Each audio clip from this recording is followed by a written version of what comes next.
Hello YouTube, it is Toy Adventures here again with another figure review, and today we're taking a look at the brand new G.I. Joe Classified series, Craig Rock and Roll Macconnel. I have been waiting for this figure, and for real, this entire wave. I haven't been able to get my hands on the rest of the wave yet, but this recently just came into stock at Big Bag Toy Store, and I managed to get it there. And I had to wait for Big Bag Toy Store's pretty awful shipping to finally have it get to me. My word of advice, if you're going to buy from them, buy more than one Joe or figure or whatever you're going to do. Because when you buy one of these small figures, they give it to DHL e-commerce, and it took a week. It took like a full week, and if you're used to modern shipping, it's pretty quick actually. So this one, it took a while, so I would suggest, because I've ordered two figures from them, and they give it to a much better shipping service. That's just my little advice if you're trying to get these guys quick like I am. But yeah, here he is, and I couldn't be more happy with this guy. Even when I first saw the announcement for Rock and Roll, the render they showed, I thought this was going to be amazing. It looks like a perfect homage to the 1980s rock and roll, the original rock and roll, and it's just like a really nice modernization of that design. I know some people have issues with some of the design quirks to it. I don't. I think it's great. And yeah, so one thing you'll notice about this new wave, and when I say wave, I mean Rock and Roll, Shipwreck, Scrap Iron, and I cannot remember the green snake's name. I cannot remember his name right now, but it's him, Scrap Iron, and Shipwreck, and Rock and Roll here. Can't wait to get the others. I don't know when they're going to go on sale at Big Bad or Amazon or something. They are at a local comic shop of mine, or a local toy collectible shop, but I'm not interested in paying $54 for them. I want to pay retail, so I'll wait until they are at retail. I don't need to have them immediately, so. Taking a look at this guy, one thing you can see about this new wave is the box. It is completely different from anything we've gotten previous. We've gotten like the blue kind of art, the blue box with the art on the front for like Falcon's wave, and then you've had the usual open box art or open box with the plastic window. But now we have this very stylized and individualized kind of box. It's like a black overall with some art. You have a really nice render here of the figure itself with a nice little sliver here of the artwork they do for this character, and it looks really nice. I love this artwork. Right here you have a nice little, sliver of the corner showing you the accessories. You get a walkie-talkie, his M60, a ventilator of ammo, a little box ammo, his pistol, helmet, and two different hand options. Taking a look here at this side, this is where they put the little notches of the little emblems that kind of show what role he is. Not sure if that's actual scannable QR code, but there are his little emblems. They're so tiny. He has a lightning bolt. I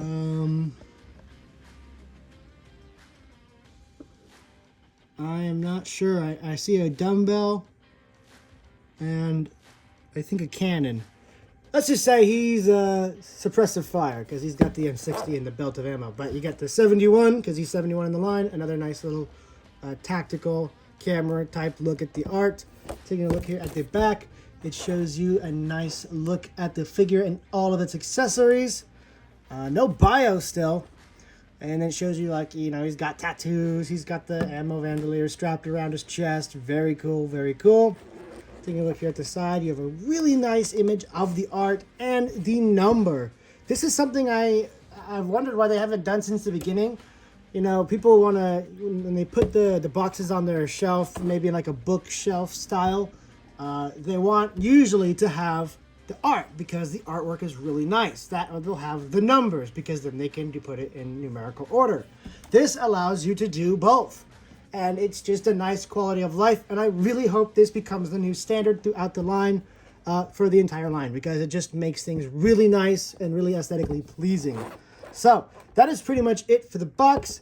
Really, really nice update to the box if we're going to have to stick with you know, closed boxes. I think this is a really nice art style to stick with, although I have heard rumors that we are going back to a window style. I don't know if that's for sure, but if not, this is still a nice box art and makes the color, keeping the box whole aspect much more appealing.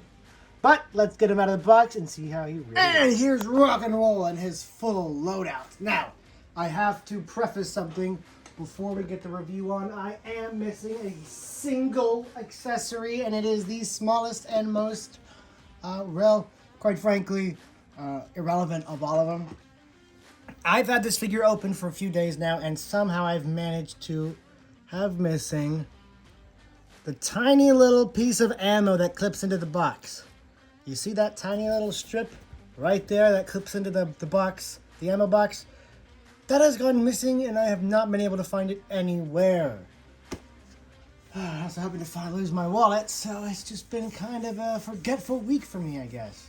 But no worries, this ammo belt is quite long enough, and when you plug it into both the gun and the ammo box, there's so much hanging off that you could easily just snip off about that much and replenish whatever you lost, and also make the ammo belt sit a little more natural on him. So it might just be a win-win. But other than that, let's not get ahead of ourselves. Let's take a look at his full loadout. So you are given, for his weapon, a very nice and accurate, for once, Hasbro is really improving with their weapons for these Joes, because this is a accurate M60 machine gun. This is what Rock and Roll carried in the 80s, and it is what he should be carrying. It is his weapon. It is sculpted extremely nicely. You have these green little bipods here that do fold out, that do work, so he can mount the weapon very nicely. It has a working little carry handle right here, a spot to plug the ammo box in, an open, feeding system so you can put the belt in there, and just a really nice sculpt. This thing looks amazing, and I'm so happy they've pivoted back to real weaponry. Taking a look at his helmet, it is a modern tactical style helmet. I don't know the exact terms, but he's got some earmuffs on there because of course he's going to be shooting a lot. He's got a little pouch back here. I always love extra details added to the helmet. Just more details are the better. You have a nice little hang 10 written on there because this character, Craig Macconnel, is from my own state, California. He is quite the surfer.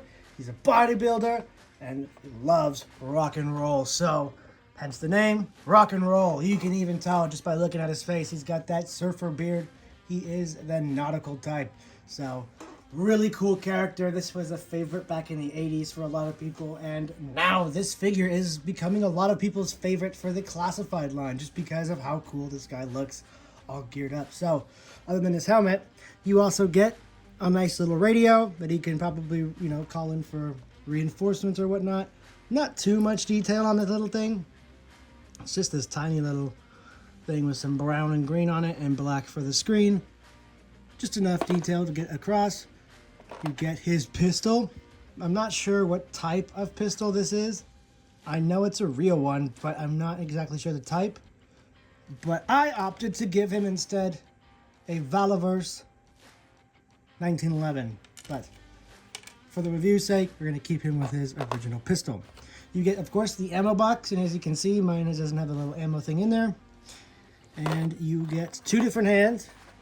You have a right hand fist, and then you have a left hand with the, I guess you'd call them the devil horns for rock and roll, And it also has his skull tattoo on his hand.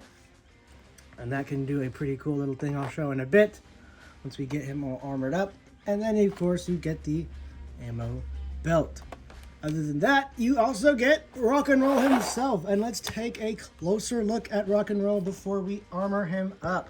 Hasbro has really knocked it out of the park with the sculpt on the face here. I have been taking a few pictures of him, and really, any way you pose the face, you can get him from looking confident to angry to determined. It's really a nice face sculpt. And they've actually put a lot more detail and paint into it than their previous head sculpts. This one actually has wash and better paint on it, and just no crazy lip gloss like some of the other Joes have had.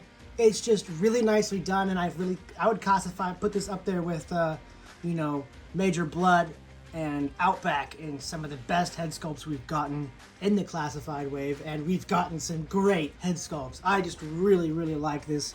And the overall body itself, you have a really nice Under Armour kind of tactical shirt there. People have kind of complained that this is not the OG rock and roll, you know, it's not looking like the OG 13 back in the 80s, and while I agree it doesn't, but I'm okay with it. I'm okay with them modernizing the design. This shirt is widely used in the military and is widely adored by a lot of soldiers, so it's perfectly fine to have him wear that for me. And he's still got the ammo bandolier that made him so cool back then. He still has that. He has a really nice armor gear set, just kind of equipment loadout here with the extra pistol mags, just a nice little pouch. Taking a look around here at the back. Move the hands out of the way, you have a canteen, just another pouch, and some peg holes for the accessories he comes with. I'm not entirely sure what this is supposed to be, just another pouch to put ammo or gears in. Gears, I said gears. Gear is in a little holster that can really only fit smaller pistols, hence why the Valoverse M1911 really fits in there perfectly. I mean, it just is so snug in there. It's really quite a match made in heaven, but again, that is third party. Can't show that.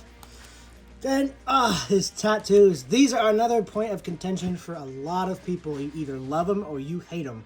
And I'm on the side that I love them.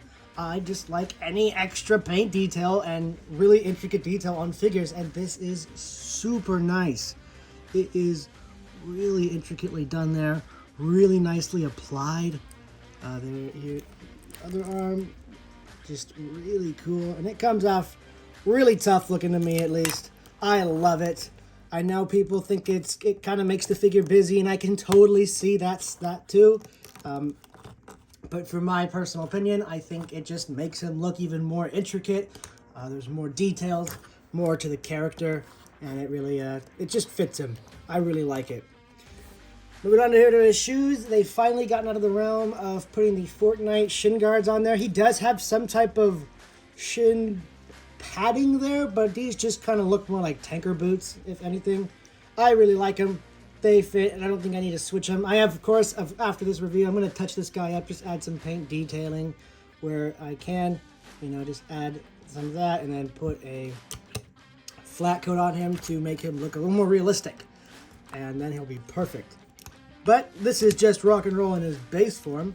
Let's go ahead and armor him up. Oh, I forgot to mention. Really cool little bracelet here. I guess it's just extra bullets.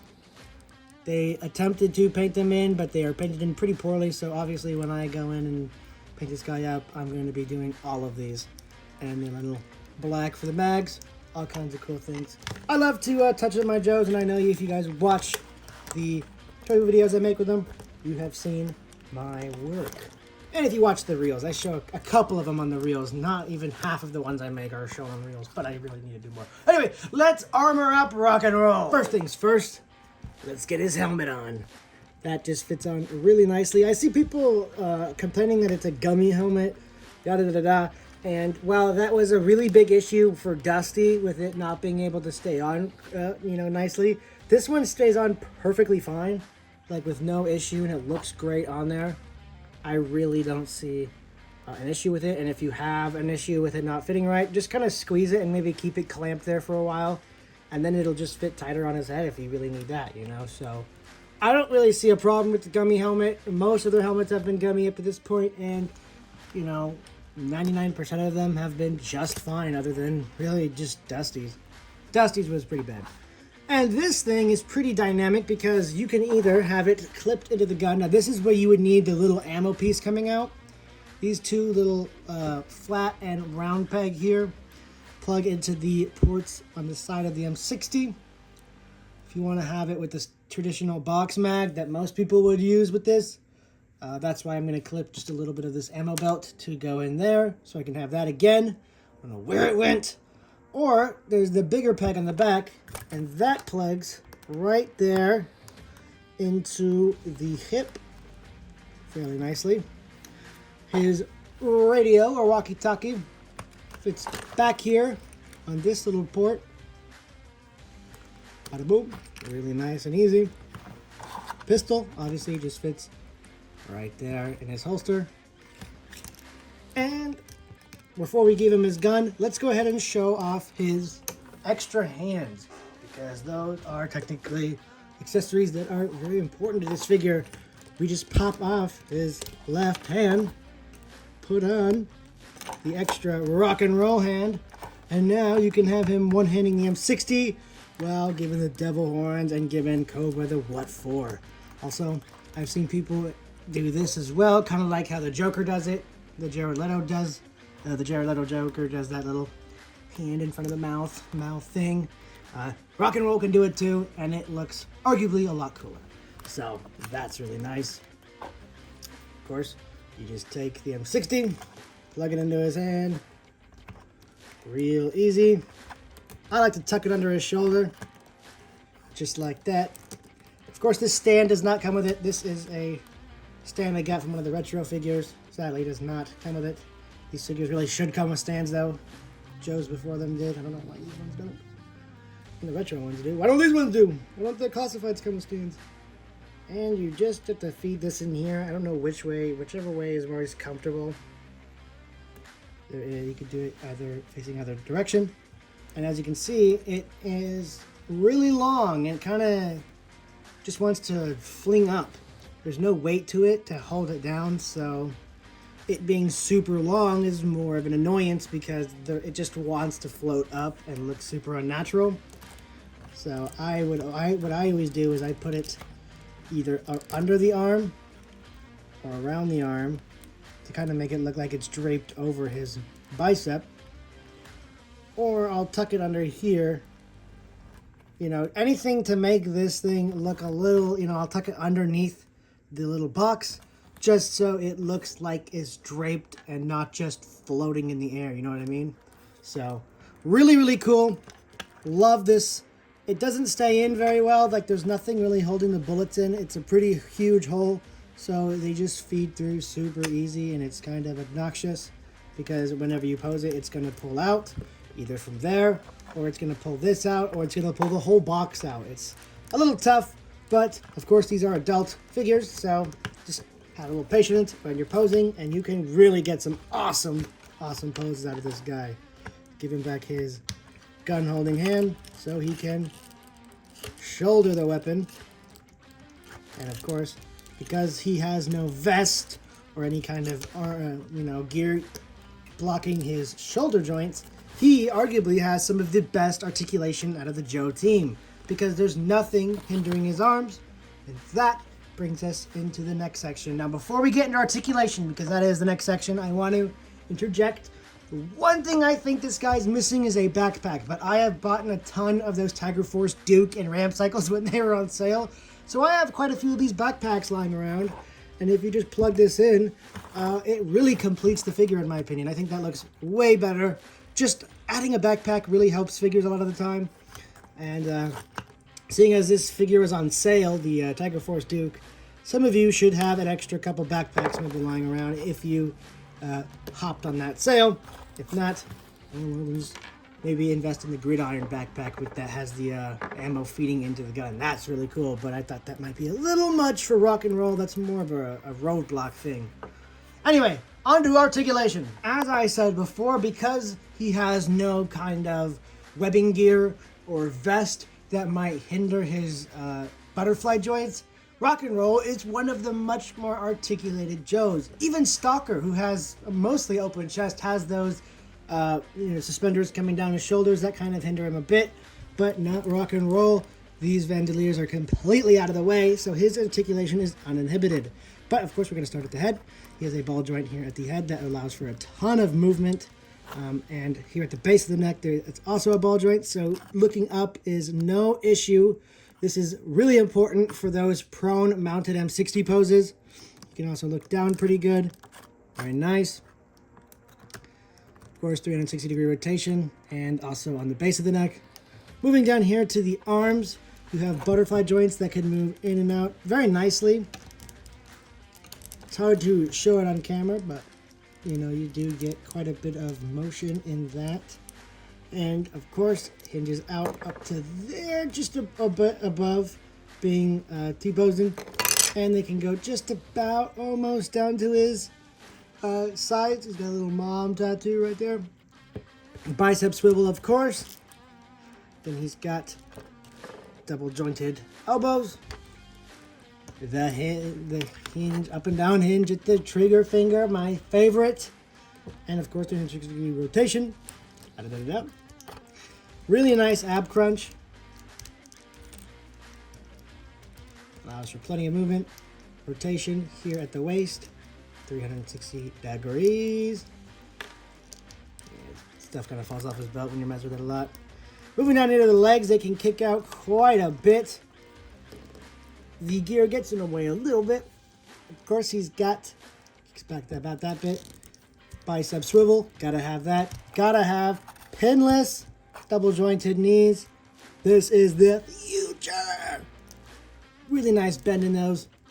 You get boot swivel and a rocker here at the foot that allows for a ton of movement. And that concludes the articulation for this Joe, making him one of the best because he can hit a more, you know, modern tactical two-handed pistol pose. Now, Valiverse figures can already hit this pose with relative ease, even with their vests on. But for Joe's, it's been a tough thing. You know, you just put the gun in his hand, and then yeah, do this. Now, you're even with that, it's gonna come apart a lot, but at least he can do it better than any other Joe has been able to do it so far. Not quite there yet, but I was messing with it the other night and I really got the pose perfect. It is tough, but definitely possible to get it to stay there too. Yeah, that's not doing it. Anyway, you get the point. Amazing articulation on this guy. And for a final score on this rock and roll, one of the original 13 G.I. Joes when they first brought G.I. Joe back in 1980s. I'm not exactly sure the exact year. I'm going to give him a 9.5 out of 10. He is probably the best out-of-the-box Joe so far. There are some things I'm going to add to him, but it's like everything he does come with is absolutely superb. With Stalker also being in that category for me. He was another really great out-of-the-box Joe. I really haven't had to do too many modifications to him. Really, it's just the backpacks for these guys. For this guy, what I'm going to do is try and give him kind of a boot knife somewhere. You know, I don't know where I'm going to find the boot knife. I know I have an extra one somewhere, but that's what I'm going to try and give to him. And then just, you know, his backpack. And that's pretty much it, other than the paint detailing I'm going to add to him. So, in other news, if you guys are, you know, kind of on the nose about Hasbro Pulse and whatnot, you have surely heard of the brand new HasLab Firefly. I have backed it, yes. Toy Adventures is getting a HasLab Firefly and Wild Bill whenever it releases. I think it's releasing next summer. And that's going to be quite the exciting review. It needed to get to 10,000 backers to be official, and it got there in under 24 hours, I believe, or maybe just a little bit over 24 hours. It was pretty impressive, and now it's onward, full steam ahead towards its actual backing goals for ripcord and whatnot. If you guys have not seen that, definitely go to Hasbro Pulse and check it out. And you know, if you got the money, maybe secure yourself a 2 foot long, 6-inch scaled Cobra helicopter. Now, when I say Cobra, I'm not talking about G.I. Joe Cobra. I'm talking about, it's based off of the helicopter called the Cobra. It is very much a Joe vehicle. But anyway, guys, that's going to be it for Rock and Roll's review. I have filmed a new entry for Return to Sorna that will be up Friday, so stay tuned for that, guys. Anyway, that has been it for this review. Thank you so much for watching. This has been Toy Adventures, signing out. Peace.